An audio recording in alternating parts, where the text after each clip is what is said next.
సంస్కృత భాషకు ఇతర ప్రాపంచిక భాషలకు ఉన్నటువంటి స్పష్టమైన తేడా చెప్తాను మీకు. ఏమిటి అని అంటే, నేను ఒక ఆంగ్ల పండితుడిని ఒకసారి అడిగాను. ఏమంటే వాటర్ అని చెప్పేసి మీరు అంటారు కదా ఇంగ్లీష్లో. వాటర్ అంటే నీళ్లు అనేటటువంటిది. నీళ్లు అనేటటువంటి అర్థం రావడానికి వాటర్ అనే పదాన్నే ఎందుకు వాడాలి మీరు? ఇంకో పదం ఏదైనా వాడవచ్చు కదా అని నేను అన్నాను. లేదండి వాటర్ అంటే నీళ్ళు అంతే అన్నాడు ఆయన. అలాగే దానికి ఏదైనా కారణం ఉండాలి కదా, ఒక పదానికి ఇది అర్థం అని చెప్పాలంటే దానికి ఒక కారణం ఉండాలి కదా. లేదు, వాటర్ అంటే నీళ్ళు అంతే, మేము అంతకు నుంచి మేము వెళ్ళలేము అని చెప్పేసి అన్నారు. సరే, వాటర్ అనే పదం ఎలా తయారైందంటే అడిగాను నేను. అడిగితే కూడా ఏ ఇంగ్లీషు పండితుడు కూడా మీకు సమాధానం చెప్పలేడు. మీరు రాసి పెట్టుకోండి. వాటర్ అనే పదం ఎలా తయారైందంటే అదే చెప్పలేడు. కానీ వాటర్ అనేటటువంటి పదం మనకు ఇంగ్లీష్లోకి లాటిన్ నుండి వచ్చింది అనేది మాత్రం కొంతమంది చెబుతారు. చాలా పదాలు లాటిన్ నుండి వచ్చాయని. లాటిన్ భాషలోకి ఆ పదం అసలు ఎలా వచ్చింది అని అంటే సంస్కృతమే మూలం. మీరు సంస్కృతంలో చూసుకుంటే వారి శబ్దం అని ఒకటి ఉంటుందన్నమాట అండి.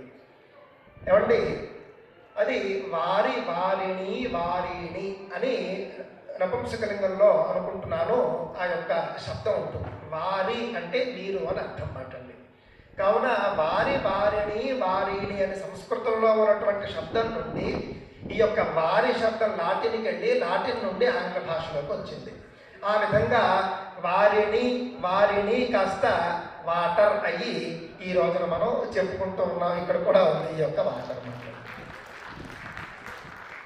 ఈ విధంగా ఒక పదానికి మూలం ఏమిటి అని అంటే కనుక మీరు ఏ భాష నుండి తీసుకున్నా సంస్కృతమే మూలం అవుతుంది. దృష్టిలో పెట్టుకోవాలి మనం.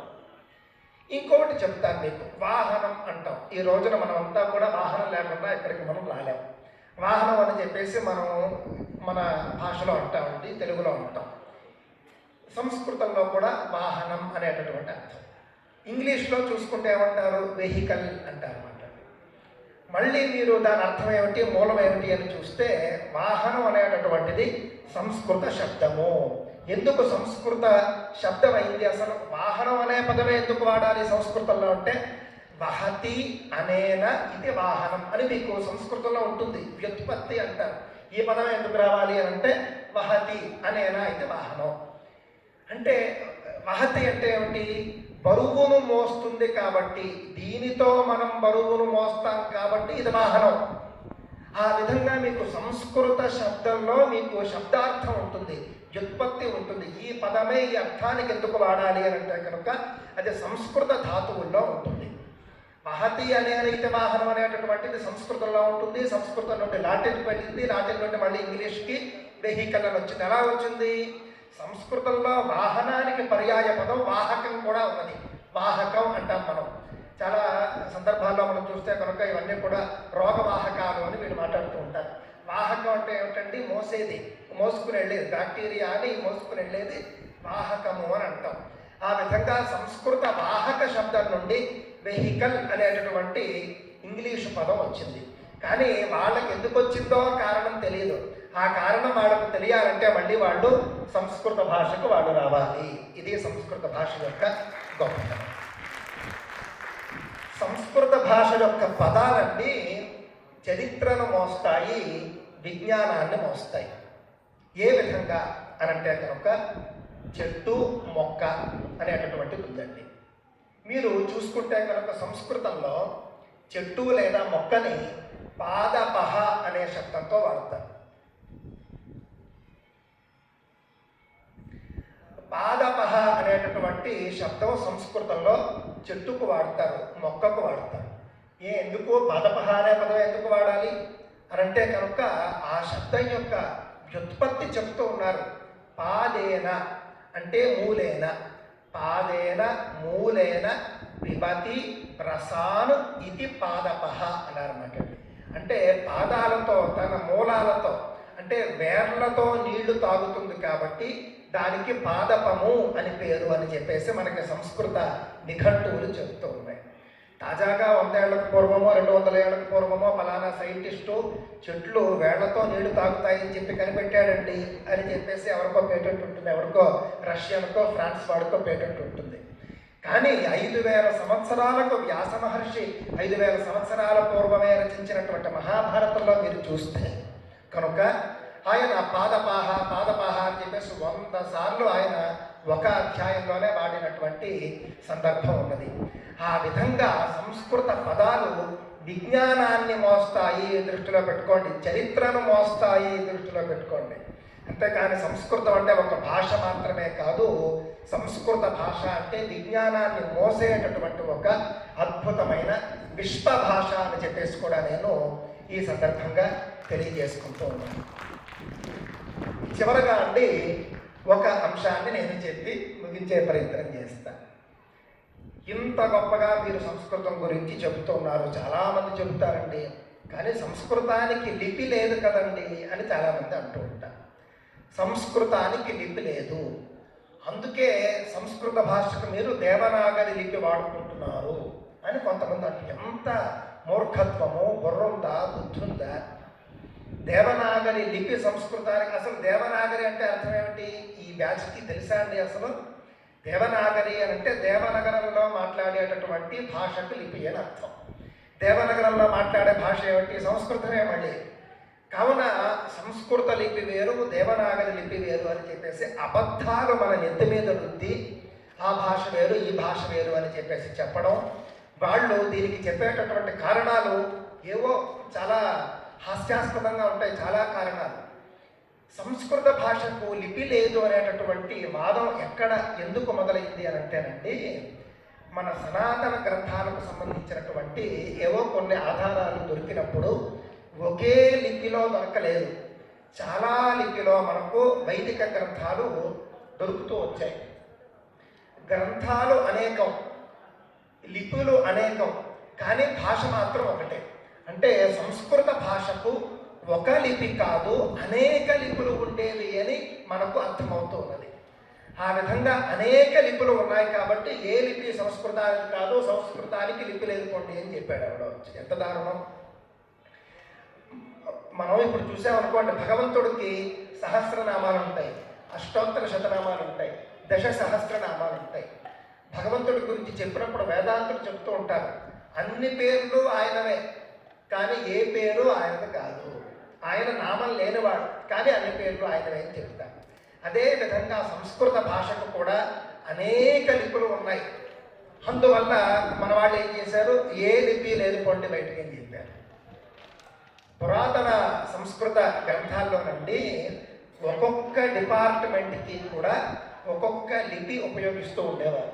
పురాణాలు అయితే కనుక ఒక లిపి, ఇతిహాసాలు అయితే కనుక ఒక లిపి, మంత్రశాస్త్రాలకు ఒక లిపి, తంత్రశాస్త్రాలకు ఒక లిపి, వైద్య శాస్త్రానికి ఒక లిపి, సంగీత శాస్త్రానికి ఒక లిపి, నాట్య శాస్త్రానికి ఒక లిపి. ఈ విధంగా సంస్కృతంలోనే ఉన్నటువంటి రకరకాల గ్రంథాలకు ఆ యొక్క విద్యను బట్టి వేరు వేరు లిపులు ఉండేవి. అంతేగాని మొత్తం భాషకు ఒకే లిపి అని ఎప్పుడూ లేదన్నమాట. బ్రాహ్మీ లిపి, శారదా లిపి, ఆ లిపి, ఈ లిపి, లిపులు చాలా ఉండేవి, కానీ భాష మాత్రం ఒకటే, అదే సంస్కృతము. ఏదో ఒక రకంగా సంస్కృతాన్ని లిపి లేదు అనేవాడు ఒకడు, లేకపోతే మృత భాష కంచె అయ్యయ్య అని చెప్పేసి ఒక కరుడు ఉన్నాడు ఇక్కడ, ఇప్పటికీ ఉన్నాడంటే ఆయన ఉన్నాడు. ఆయన అమెరికన్ కాంగ్రెస్ ముందు ఒక స్టేట్మెంట్ ఇచ్చాడు. ఆయన, మేము సంస్కృతాన్ని చంపుతాము, సంస్కృతాన్ని హత్య చేస్తాం, మాకు మీరు డబ్బులు ఇవ్వండి అని చెప్పేసి ఆయన అక్కడ భాష అంటారు. ఇది కాదు అనడానికి ఒక ఆధారం నేను మీకు చెబుతాను. ఇందాక మనం చెప్పినటువంటి మహర్షి పాణిని ఉన్నారు చూసారా, పాణిని మహర్షి మొత్తం 4000 సూత్రాలతో అష్టాధ్యాయి రచించి దాంతోపాటు ఒక శిక్షాశాస్త్రం ఒకటి ఆయన రచించాడండి. దానికి పాణినీయ శిక్ష అని పేరు. వేదం చదువుకున్నటువంటి ప్రతి వ్యక్తికి కూడా ఆ శిక్ష రావాల్సిందే. ఆ శిక్ష రాలేదంటే కనుక వాళ్లకు ఏ విధంగా అక్షరాలు ఉచ్చరించాలో వాళ్ళకు తెలియదు. అందులో ఆయన ఒక అక్షరం ఎలా ఉచ్చరించాలో చెబుతూ ఒక అద్భుతమైనటువంటి ఉపమానాన్ని ఇస్తాడండి. ఆయన చాలా ఆశ్చర్యపోతాం మనం. ఈ ఉపమానం మీరు గుర్తుపెట్టుకుంటే కనుక సంస్కృతం బ్రాహ్మణుల భాష కాదు అని అర్థమవుతుంది. ఆయన ఏమంటాడు, అర్ధ సున్నా అని ఒకటి ఉంటుందన్నమాట అండి. ఆ అర్ధ సున్నాను ఉచ్చరించినప్పుడు ఏ విధంగా ఉచ్చరించాలి అని చెబుతూ, యథా సౌరాష్ట్రికా నారీ తక్రం ఇత్యభిభాషతే అని అంటాడు ఆయన.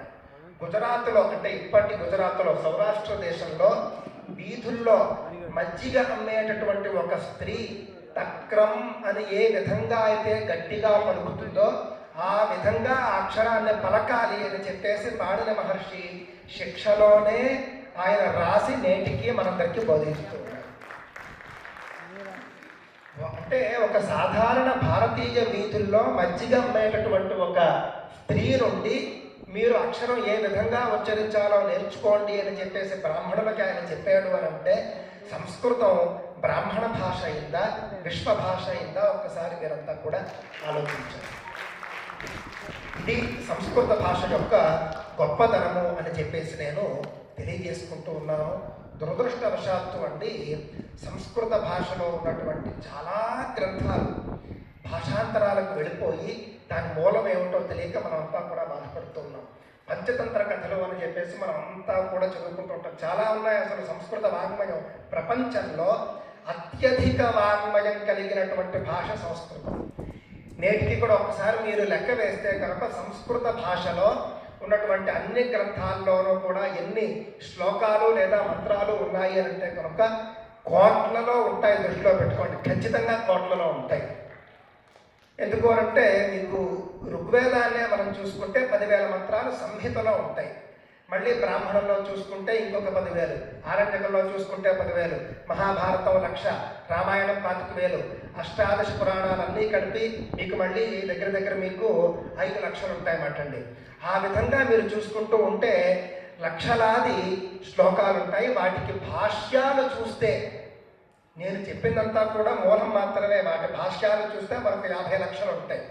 అవి కాకుండా మళ్ళీ కాళిదాసు గారు వంటి మహాత్ములు రచించినటువంటి కావ్యాలు, నాటకాలు, యోగ వాసిష్టం వంటి గ్రంథాలు ఇలా చెప్పుకుంటూ పోతే కోట్లలో గ్రంథాలు ఉన్నాయి. కోట్లలో శ్లోకాలు, మంత్రాలు, వాక్యాలు ఉన్నటువంటి భాష సంస్కృత భాష.